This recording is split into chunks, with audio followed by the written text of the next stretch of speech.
vector capital X vector when added to the resultant of the vectors when added to the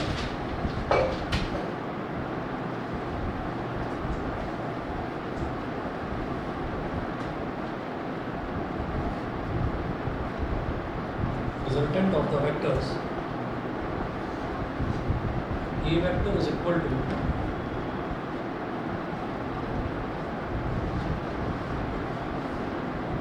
I cap minus 5j cap plus 7k cap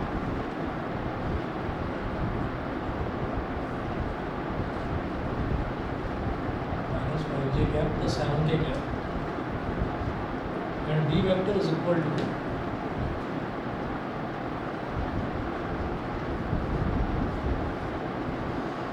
B vector is equal to 2i cap plus 4j cap minus 3k cap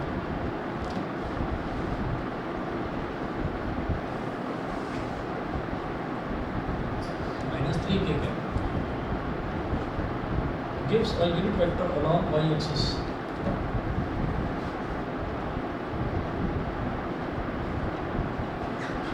gives a unit vector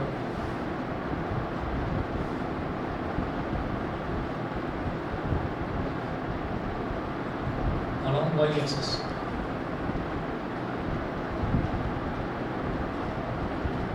full stop. Find the vector x vector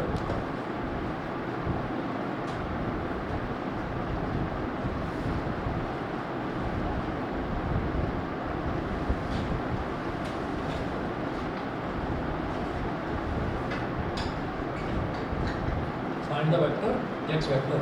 The vector x vector when added to the resultant of the vectors A vector and B vector. ठीक है, अगर एक vector है x vector और x vector when added to the resultant of the vectors, तो दो vectors A vector और B vector का रिजल्टेंट मैंने आपको बताया था कि अगर दो वेक्टर्स का रिजल्टेंट पूछा जाता है यानी कि दोनों वेक्टर्स का एडिशन पूछा जाता है तो आपको दोनों को ऐड कर देना है। आपने A vector plus B vector add कर दिया। gives a unit vector along y-axis. unit vector along y-axis क्या होता है? j cap के इक्वल हो गया। अब आपको x vector निकालना है, आराम से निकल जाएगा। देखिए x vector is equal to ये क्या हो गया, sorry x vector plus A vector लिखेंगे 3i cap minus 5j cap plus 7k cap। B vector क्या होगा 2i cap plus 4j cap minus 3k cap और is equal to j cap। ये हो गया तो x vector is equal to 3i x vector plus लिखोगे 3i plus 2i यानी कि 5i cap minus 5j plus 4j ये लिखेंगे माइनस 1j cap और 7k माइनस 3k तो प्लस का 4k cap is equal to j cap मतलब 1j cap।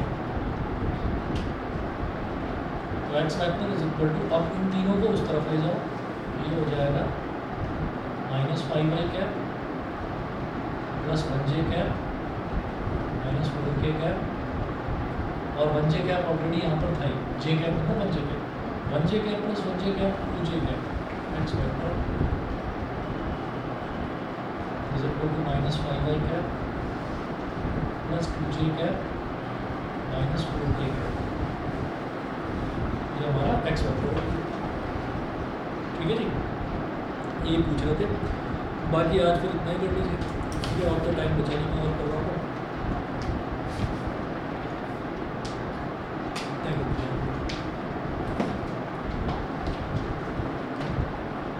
और मैं आपको क्वेश्चंस भेज दूँगा कि आपको ये करना है, बता उस पर लिख दूँगा व्हाट्सएप पर पूरी डिटेल। आपको इतने में से प्रिपेयर करके आना है।